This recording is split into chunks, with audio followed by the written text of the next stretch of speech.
Escuchamos declaraciones a esta hora de la ministra de Salud, Jimena Aguilera. La reducción de la cotización de aquellas personas a las que se le ha cobrado en exceso según la Corte Suprema. También sería efectiva la suspensión del cobro de los menores de 2 años y se empezaría un procedimiento en el cual las ISAPRES se les va a pedir que realicen un plan de pago respecto a las devoluciones, y para ese plan de pago van a tener 6 meses y el superintendente de salud va a poder evaluar esos planes de pago junto a una comisión asesora que se le está creando para ese fin, de manera de evaluar si efectivamente los planes de pago son adecuados o no, y poder aprobarlos o eventualmente rechazarlos, y el superintendente podrá definir de esa manera cuál va a ser el plan de pago que tiene cada una de las ISAPRES hacia futuro. Esto significa una situación en la que nosotros como Ejecutivo estamos dando cuenta de cómo se dará cumplimiento a esta sentencia. Nosotros habíamos hablado previamente de que si era necesario tener una prórroga para el cumplimiento de la sentencia, no íbamos a tener resquemores en solicitarla. El día de hoy el superintendente de salud, que es la persona mandatada por la Corte a dar cumplimiento con la sentencia, hizo una solicitud de prórroga, por lo tanto eso ya está en conocimiento de la Corte Suprema, y estamos en este momento recurriendo al procedimiento que hemos definido de dar las atribuciones necesarias para que el superintendente pueda dar cumplimiento al proyecto de ley, puesto que la sentencia tenía complejidades que requerían de un proyecto de ley, y esperamos que en el ejercicio democrático que se hace aquí en el Senado y después en la Cámara de Diputados podamos tener una respuesta adecuada, mejorada incluso de la propuesta que nosotros hemos hecho dentro del marco de lo que pide la Corte para dar cumplimiento a la sentencia.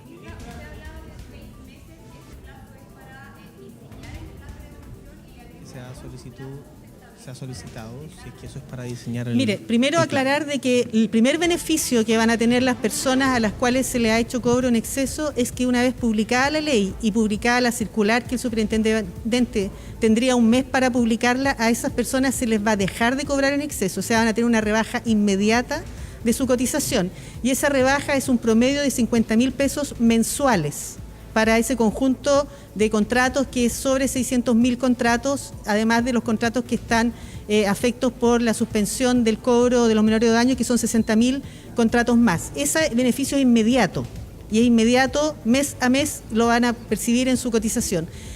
Con respecto a las devoluciones, ese mismo conjunto de personas aproximadamente son aquellas a las que se les debe devolver. Las ISAPRES van a tener 6 meses para presentar el plan de pago, y la comisión de expertos va a tener 6 meses para evaluar esos planes de pago e iterar con las ISAPRES si les parece que están bien, mal o más o menos. Y de ahí partiría, el superintendente va a emanar la circular para que comiencen las devoluciones como ha definido la Corte vía excedente. Se le pregunta a la ministra, para moderar las expectativas, entre la tramitación del proyecto, los 6 meses y los 6 meses de revisión, estamos hablando por lo menos de 1 año y medio, ¿se le consulta No, por a la eso ministra? digo, las expectativas son de 2 tipos. Uno, que baje el cobro. Esa expectativa es que una expectativa importante que a uno le rebajen 50.000 pesos en promedio de la cotización todos los meses. Bueno, es porque se va a hacer, bueno, es que eso depende cómo uno lo considera en realidad. Efectivamente que se acabe con el cobro en exceso, yo lo considero que es un beneficio, pero bueno, puede ser matiz pero ese es un primer beneficio inmediato o un efecto inmediato que van a percibir las personas.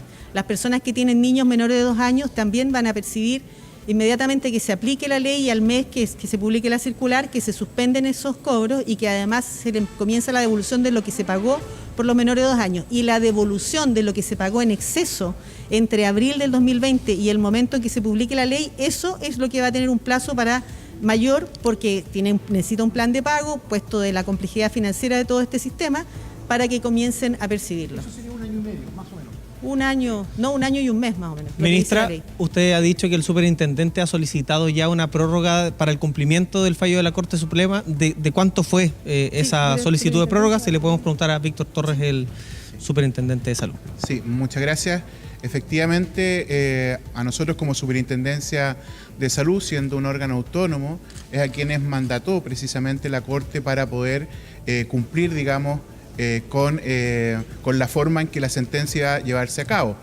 Desde esa perspectiva y entendiendo que hay hoy día un elemento de juicio importante nuevo, que es la presentación de este proyecto de ley, y con una urgencia simple, entendemos que lo más óptimo es requerir este nuevo plazo, de tal manera que el Congreso pueda debatir este proyecto de ley y no que esté, digamos, en contra del tiempo respecto de lo que originalmente no había dictaminado la Corte. Entonces no es que el Ejecutivo tenga o no que pedir este aplazamiento, sino que somos nosotros como Superintendencia de Salud quienes lo hemos hecho el día de hoy. ¿De cuánto el plazo? 6 meses. 6 meses más. Sí, 6 meses, pero evidentemente si la ley sale antes, esto se cumple antes, digamos, de esos 6 meses. Se le consulta al superintendente qué cambió, entendiendo que ayer el ministro Elizalde decía que no era necesario pedir la prórroga. Yo lo que puedo prórroga. plantearles es que el gobierno no ha planteado ninguna prórroga porque no le corresponde al Ejecutivo como tal solicitar una prórroga. Le corresponde, no. Es la superintendencia como organismo autónomo que tiene un cumplimiento de plazo de aquí a fines de mes, quien tiene que solicitar la prórroga, entendiendo que tenemos este elemento nuevo que es el ingreso del proyecto de ley y no tener que estar dictaminando distintas circulares, sino que esperar que salga el proyecto de ley, se publique y sea solamente una circular la que determine la forma en que se lleva a cabo entonces tanto el cumplimiento del fallo como la ley. Se le consulta al superintendente por las diferencias de los montos de cálculos, cómo se llega al monto finalmente, que ya les vamos a dar en detalle, es más de 1 billón de No, la verdad es que pesos. hemos hecho un trabajo bastante acucioso, tanto la Superintendencia de Salud como también hemos compartido con los equipos técnicos del Ministerio de Salud de todos los datos que estaban disponibles. Recordemos que durante el mes de marzo también le solicitamos a la ISAPRE una serie de elementos e información nueva que nos permitiera poder precisar sobre el modelo que habíamos planteado en marzo, digamos, en algún momento, y llegar a una cifra más exacta. Y por lo tanto hoy día eso está obviamente zanjado. El punto es que hay variaciones que están dadas precisamente por una parte porque hay contratos que están en UEF, la gran mayoría de ellos, entonces hablar de una cifra estática ya es complejo. En la medida en que pasan más meses también se acumula más deuda, entonces hay elementos de variación, pero la magnitud estamos ya todos contestes de que es la que hemos planteado. Sí, quiero agregar, como presidente de la Comisión de Salud, que hemos resuelto, valorando la prórroga, y ahora va a depender de la Suprema que la otorgue, de 6 meses, vamos a continuar adelante en el proceso legislativo, para lo cual ha quedado convocado el Ejecutivo para el día lunes en Santiago a las 12:30 horas, y el día martes las ISAPRES van a venir también invitadas a exponer su punto de vista. Ha quedado claro que son más de 700.000 contratos los que están afectos a este fallo con esa tabla de factores, con el monto señalado de 1 billón de pesos, y esto significa entonces que tenemos que, dentro de la Comisión de Salud, escuchar a todos los sectores, porque aquí se trata de que se cumpla el fallo y de que el sistema de ISAPRES sea viable financieramente para cumplir esa sentencia, pero al mismo tiempo con los requerimientos y las facultades nuevas que se le da a la superintendencia. En ese sentido, construiremos diálogo y mayoría. Haremos todo lo necesario para que ni la gente se vea defraudada, ni tampoco haya colapso del sistema ISAPRE, que sabemos que en cascada afecta al sistema público, porque son más de 5 millones de personas que se atienden en las clínicas privadas, que también tienen desde las ISAPRES deudas pendientes hacia ello. ¿Alguna pregunta? Ahí estaban las palabras del presidente de la Comisión Estamos de claros. Salud Gracias. del Senado. Ahora la oposición. Y viene ahora el presidente de Renovación Nacional, Francisco Chaguán, que también integra esa instancia parlamentaria precisamente a hablar sobre queremos señalar esta ley corta de ISAPRES. que este proyecto no resuelve el problema. Primero, no señala cuántas son las personas afectadas, no señala cuáles son los montos, ni tampoco cuáles van a ser los plazos en los cuales se van a devolver justamente esos recursos vía excedentes. Se le han entregado las facultades a la superintendencia. Para esto se pudo haber presentado este proyecto hace muchos meses atrás, incluso una vez dictado el fallo de la Corte Suprema. Pero lo que nos parece más grave aún es que estamos frente a un nuevo fallo, un eventual nuevo fallo de la Corte Suprema respecto del GES, y donde toda la información que ha pedido la superintendencia hace presumir que nuevamente vamos a tener un fallo con efectos generales. Y si bien el proyecto trata de ponerse en esa posición o en esa situación, creemos sin lugar a dudas que este proyecto insiste en un tema que me parece de la mayor gravedad: una discriminación abusiva entre aquellos pacientes o afiliados a FONASA que cuenten con recursos para pagar un seguro complementario y aquellos que no. Y si hoy día ya tenemos perforado a través de recursos judiciales justamente el sistema de salud público y privado, con esta solución que da el proyecto presentado por el Ejecutivo, ciertamente creemos que va a perforarse completamente desde la vía judicial. Segundo elemento, yo diría que es de gravedad. No se pone en el caso este proyecto respecto a aquellos pacientes hoy día que están con hospitalización domiciliaria, respecto a aquellos pacientes que están con CAE. ¿Qué pasa con aquellos que tienen tratamientos de cáncer? No se pone tampoco respecto a aquellas personas que están con enfermedades raras o poco frecuentes que requieren efectivamente coberturas adicionales y que frente a una quiebra del sistema, ¿en qué situación van a quedar? Pero tampoco se pone en el caso de los más de 5,5 millones de pacientes de FONASA que hoy día se atienden en las clínicas privadas. Y también es un tema, yo diría, grave. Por tanto, la solución que hoy día ha entregado el Ejecutivo no da el ancho para una solución y un cumplimiento del fallo. Y por último, tal como nosotros insistíamos, no pasa ni siquiera examen de primer año de alumno de Derecho quien haya sostenido antes, porque por la sola presentación de un proyecto de ley se da por cumplido el fallo. Lo dijimos desde un principio. Acá se requiere un cambio de normativa para entender claramente que hay un cumplimiento de fallo. Y ayer, hace pocas horas, me refiero a las 20 horas, en este mismo lugar, el ministro Álvaro Elizalde dijo que acá no iba a haber solicitudes de ampliación de plazo y que la Corte no iba a hacer cuestión de la misma. Bueno, ha pasado menos de 24 horas, hoy día tenemos al superintendente de salud pidiendo ampliación de plazo y rogando que la Corte finalmente acceda a esa ampliación de plazo.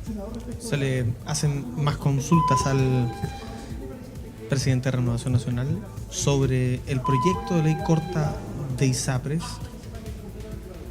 No son temas completamente debatibles, yo creo que eso es un tema que puede ser un aporte al proceso. Lo que importa realmente, sí, pero voy a la pregunta, porque acá lo de fondo es que acá estamos nosotros velando, y la legislación debe velar porque, en definitiva, los pacientes, los afiliados de las ISAPRES tengan certidumbre jurídica. Si contribuye efectivamente que no hayan o no retiros, es un tema debatible, uno podrá estar a favor o en contra, pero acá el tema de fondo para los efectos de avanzar, es que acá se vele por el cumplimiento del fallo, que un fallo que, en virtud del proyecto presentado por el Ejecutivo, no se logra cumplir. Se le pregunta si está a favor o en contra del Sí, proyecto. no, yo no tengo posición. Yo, en principio, Tomás, yo creo que este es un tema completamente debatible y eso eventualmente, si ayuda justamente al cumplimiento del fallo, es debatible y por tanto yo estaría dispuesto a estudiarlo o a analizarlo. Acá nosotros no estamos por un salvataje de las ISAPRES, no estamos porque se entreguen más recursos adicionales públicos al sistema. Acá estamos porque haya cumplimiento del fallo y que el gobierno se ponga en los zapatos de los cotizantes y de los enfermos. El proyecto de ley no se pone en ninguno de esos casos. Ahí estaban las palabras del presidente de Renovación Nacional, Francisco Chaguán, integrante también de la Comisión de Salud, donde se está tramitando esta normativa de la ley corta de ISAPRES. Se decía que se entregó finalmente el monto del dinero a devolver, y vamos a intentar decirlo ¿Kevin? de una. Es un... Sí, Andrés. No, sí, que antes son de varios decir el elementos. monto, dígame. Para entender, son varios elementos acá. Es un tema árido en términos económicos. Estamos hablando de una ley corta, claro, Kevin, que involucra varios temas. Por ejemplo, un reajuste de los actuales planes, que es distinto a la devolución de los dineros, que es distinto a los cambios en FONASA, Exacto, que es distinto a las mayores atribuciones que va a tener la Super de Salud, para que entremos en cada uno de esos puntos que es importante irlos destacando, Kevin. A ver, partamos por lo último que tú mencionabas con respecto a las atribuciones que tiene la Superintendencia de Salud. En el fallo de la Corte Suprema se establecía que para dar cumplimiento al modo de cómo finalmente se iba a realizar la devolución de estos dineros cobrados en exceso por las ISAPRES, la Superintendencia, en el uso de sus facultades, tenía que establecer el modo del mecanismo. El punto es que La superintendencia actualmente no tiene esas facultades, por lo tanto la ley corta de ISAPRES viene a entregar esa primera facultad a la Superintendencia de Salud, y de allí es lo que ya escuchábamos por parte de la ministra de Salud y también del propio superintendente. De allí se empieza a generar un plan de devolución donde hay distintas etapas, y ahí entro a los otros puntos que tú decías. Va a existir de inmediato una rebaja en el cobro de los planes de salud a las personas que se la ha estado cobrando en exceso en un promedio de 50.000 pesos, y luego viene el proceso de devolución. Y aquí voy a entrar al desafío mayor que voy a tener en este día, es el dinero, el monto a devolver, que se trata de 1.121.615.765.157 pesos. 1 billón de pesos, esto es más de 1.400 millones de dólares, son 725.878 contratos los que finalmente van a realizar este cambio. 60% de ellos afecta directamente a mujeres, según el detalle entregado durante esta jornada. Para que se haga usted una idea en su casa, el año 2019, el expresidente Sebastián Piñera anunció la creación de un hospital, obviamente de última generación, en la zona norte metropolitana. Ese hospital costaba 230 millones de dólares. Con el monto que tienen que devolver las ISAPRES, se construirían 6,17 de esos hospitales. Ese, para que usted vaya entendiendo de la magnitud de lo que estamos hablando. Sí, ¿sí? Te planteo algunos números, dichos por las mismas ISAPRES. Ellos dicen, de acuerdo al patrimonio que estas mismas empresas valen, las ISAPRES hoy día abiertas en el sistema, en total valen hoy día en mercado 440 millones de dólares. Es decir, lo que tienen que devolver es el argumento que han presentado de ellos. Es en torno a 3-4 veces lo que vale el patrimonio de las ISAPRES. Para entender el monto, ellos mismos han argumentado que esto equivale también a las utilidades que han tenido en 33 años. Y ellos seguramente, cuando vayan a exponer el lunes a la Comisión de Salud del Senado, van a repetir el mismo argumento que han sostenido durante las últimas semanas, que esto va a significar la lápida del sistema. Claro, y pongámoslo en un número que quizás es un poquito más terrenal, sigue siendo un número estratosférico, pero nosotros hacíamos el cálculo de, supongamos, la compra de una casa que valga 100 millones de pesos. Son 11.000 casas de ese monto lo que tienen que devolver las ISAPRES. O sea, estamos hablando de montos que realmente, o sea, yo lo tuve, para ser honesto con la audiencia, tuve que anotarlo y decirlo varias veces antes de entrar al aire para poder decírselo a ustedes. Más de 1 billón de pesos, algo que, una cifra que varios parlamentarios estarían bien complicados en decirlo. Claro, varios se acordaban de un programa de gobierno que costaba... Sí. Dejémoslo ahí. Oye, para hacer también otro... A ver, 1.400 millones de dólares, por ejemplo, era la mitad de lo que costaba al mes el IFE. El IFE costaba 3.000 millones de dólares al mes, el IFE universal. ¿Te acuerdas cuando se pagaba el 2021? Claro. Pero quiero ir a otro punto que es súper relevante y que tú resaltabas, que es separar a las personas que se le va a reajustar el plan. No son la misma cantidad que se les va a devolver el dinero. A lo que se le reajusta el plan son cerca de 600.000 personas que cotizan mes a mes en las ISAPRES. Hoy día las ISAPRES tienen 1.800.000 personas que cotizan mes a mes. 3 millones de afiliados en total, pero que cotizan son 1.800.000, más las cargas son 3 millones. Es decir, a 1 de cada 3 cotizantes de ISAPRE se le va a reajustar el plan. Para hacerlo súper sencillo, tú lo decías, en promedio se le recorta 50.000 pesos al mes, para entender un poco lo que va a pasar. Eso tiene que ver con la reeducación por la tabla de factores. Distinto es la devolución, porque muchas personas, muchos planes han cambiado desde el 2020 en adelante. Por eso es que el universo es distinto y por eso se alcanza, y el monto es muchísimo mayor, y la devolución va a afectar a prácticamente, uno debiese pensar, casi todos los afiliados de las ISAPRES. Exacto. Andrés Vial, yo no sé si tenemos algo más de tiempo, porque está el senador Iván Flores, estaba por acá, que integra la Comisión de Salud también. Está el senador Juan Ignacio Latorre, que quieren también hacer sus alcances con respecto a esto. No sé si seguimos ya. Senador Iván Flores, por favor, al podio para que el resto de los colegas también pueda tener acceso a sus declaraciones. Estamos en vivo para Canal 24 Horas. Bueno, usted integra la Comisión de Salud, senador Flores. ¿Cómo toma este detalle y cómo va viendo el inicio de esta tramitación de una ley corta, que de corta no tiene mucho, tiene alcances muy extensos en el tiempo? Bueno, en primer lugar, se despejó una duda jurídica que ayer y anteayer estuvo en el aire. y era de si el fallo se cumplía con la sola presentación del proyecto o se cumplía una vez esté resuelto y acordado, aprobado y promulgada la ley corta que acaba de presentar el Ministerio. Quedó claro entonces que con el recurso de prórroga que presenta la Superintendencia de Salud, el plazo termina cuando se aprueba la ley.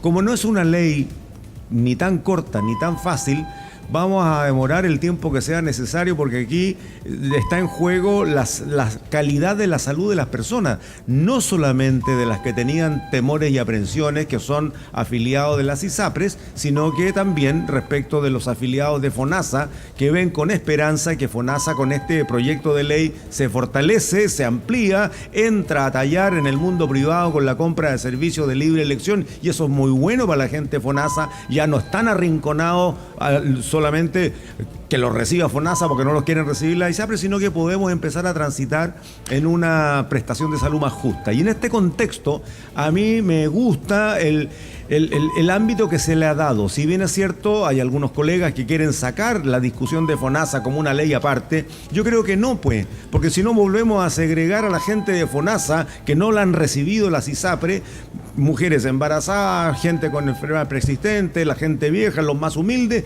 No, yo creo que tiene que ser discutido en su conjunto porque tenemos la oportunidad primero de resolver esta incertidumbre que se ha generado, esta campaña que han hecho las propias ISAPRE respecto de que si no le arreglamos la mochila, y dicho sea de paso, digo que está claro que no va a haber perdonazo. Aquí hay una cantidad de dinero que nunca debieron haberle cobrado a la gente y por lo tanto tienen la obligación de devolver, y que hoy día, en este arrinconamiento que ha habido producto del riesgo del quiebre, el gobierno ha tenido que ceder y entregarle más bien a las asociación de ISAPRE, y va a ser parte de la discusión, que definan el plazo, que se ajuste el monto y ese tipo de cosas. Lo importante y la tranquilidad que hay que darle a la ciudadanía es que, en primer lugar, estamos conscientes del riesgo que tienen algunas ISAPRE y por lo tanto se ha flexibilizado la obligación de cumplir. Segundo, que estamos transitando hacia el fortalecimiento real de una institución que siempre debió haber estado en otro estatus, como es FONASA. Lo tercero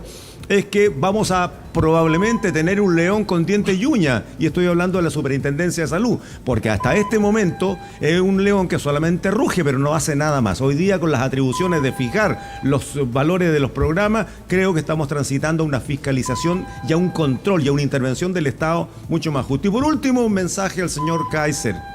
Ojalá que no se niegue tampoco a seguir avanzando en mayor justicia para salud. Aquí hay 1 millón de millones perdidos por parte de los usuarios. Los usuarios lo pagaron, las ISAPRE se lo quedaron, y eso tenemos que resolverlo en justicia.